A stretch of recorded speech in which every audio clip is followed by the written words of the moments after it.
Everyone loves Aung San Suu Kyi, once held as a political prisoner by a brutal military dictatorship, but now the de facto leader of democratic Myanmar, also known as Burma. She's captured the hearts of leaders across the globe. Barack Obama recently removed an array of economic sanctions on her Southeast Asian nation. So, with such an esteemed Nobel Peace Laureate now in charge, things are surely looking up for the people of Myanmar.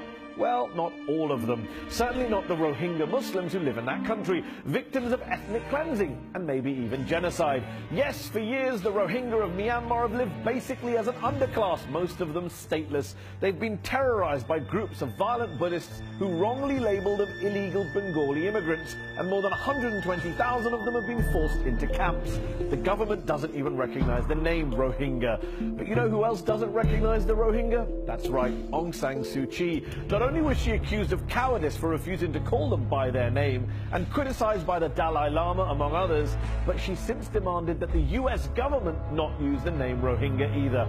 And in a remarkable 2013 interview with the BBC's Michal Hussein, Suu Kyi refused to condemn the systematic violence against the Rohingya, that same violence that the UN Special Rapporteur has said could amount to crimes against humanity. Muslims have been targeted, but also Buddhists have been subjected to violence, but there's fear on both sides. Both sides!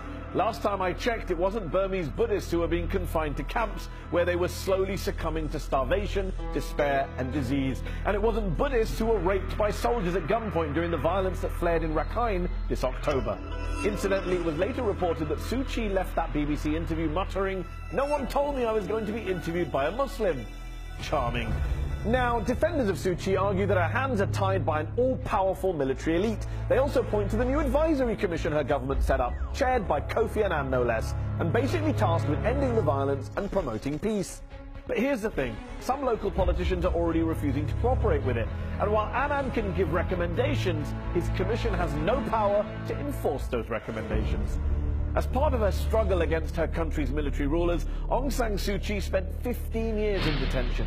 15 years waiting for justice. Now she's in power, how many years will she make the Rohingya wait for justice?